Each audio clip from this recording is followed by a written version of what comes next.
Olá, meus navegantes, tudo bem com vocês? No vídeo de hoje, vamos continuar falando sobre a guerra da Ucrânia.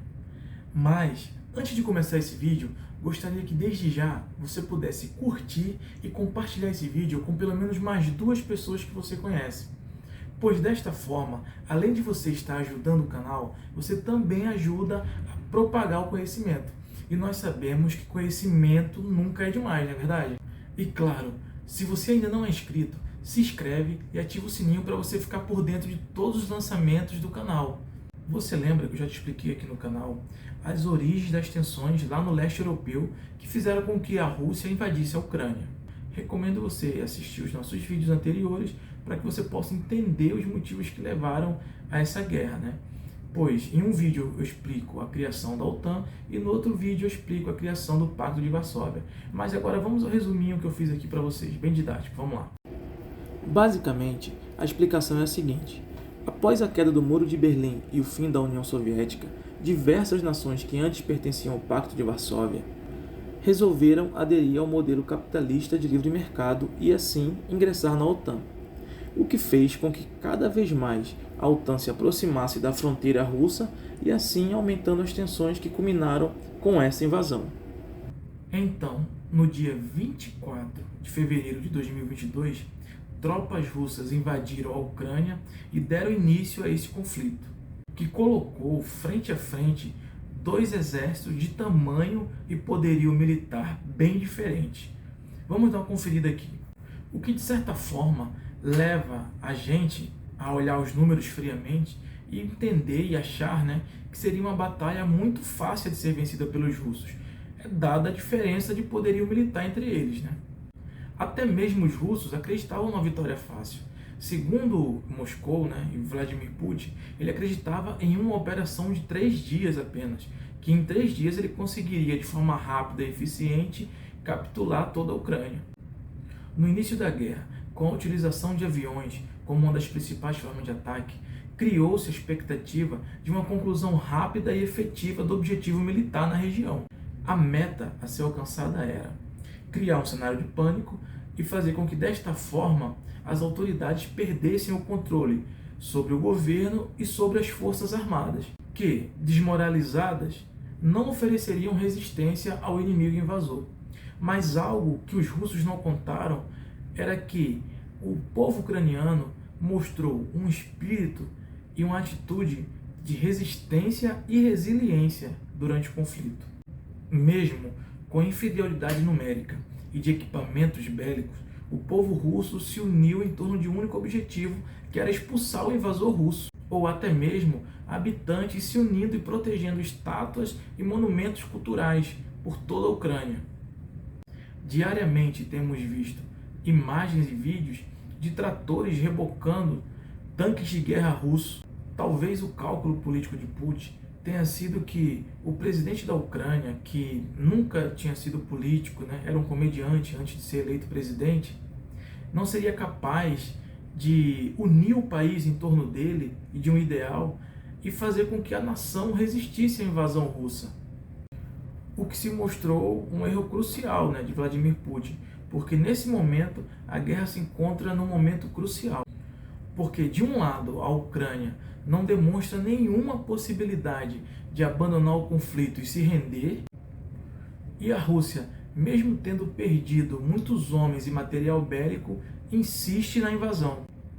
É um dilema muito parecido com o que os americanos viveram nas guerras do Vietnã, do Iraque e do Afeganistão. É o momento de não saber sair e como sair, o que leva a guerra a um outro patamar, pois nesse momento as tropas estão começando a ficar esgotadas e Putin precisa rapidamente resolver essa questão.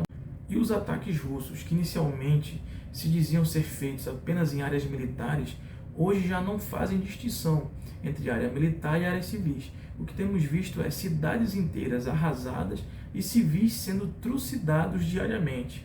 E enquanto isso, o que vemos é a Europa praticamente de mãos atadas, sem poder fazer muito para ajudar a Ucrânia, pois se tornaram extremamente dependentes do gás russo. Pois vocês lembram, em 2010, quando houve o acidente nuclear de Fukushima, criou-se uma forte resistência política e ambiental com relação às usinas nucleares. E essa pressão muito grande de grupos e de ativistas ambientais para a redução drástica do uso da tecnologia nuclear, isso fez com que nações como a Alemanha dessem início a um processo de descomissionamento das suas usinas nucleares, fazendo com que cada vez mais a nação e a Europa se tornassem dependentes do gás russo. Só lembrando que isso foi algo duramente criticado por Donald Trump. Anos atrás, enquanto ele ainda era presidente, há um vídeo em que ele critica duramente essa maior e constante aumento de dependência do gás russo. Vou colocar aqui um trecho do vídeo para vocês que vocês vejam o que ele falou nessa reunião. So we're supposed to protect you against Russia, but they're paying billions of dollars to Russia, and I think that's very inappropriate. And the former chancellor of Germany is the head of the pipeline company that's supplying the gas. Ultimately, Germany will have almost 70% of their country controlled by Russia with natural gas. So you tell me, is that appropriate? I mean, I don't know what you can do about it now, but it certainly doesn't seem to make sense that they pay billions of dollars to Russia, and now we have to defend them against Russia. You know, NATO is an alliance of 29 nations, and there are sometimes differences and different views and also some disagreements. And I think that 2 world wars and the Cold War taught us that we are stronger together than apart.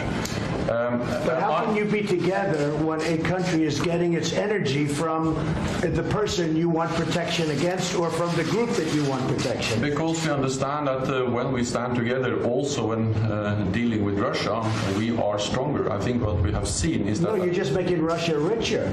Well, you're not dealing with Russia, you're making Russia richer. Well, so I think that even during the Cold War, NATO allies were trading with Russia. Then there have been disagreements about what kind of trade arrangements we should go I think into. trade is wonderful. I think energy is a whole different story. I think energy is a much different story than normal trade. And you have a country like Poland that won't accept the gas.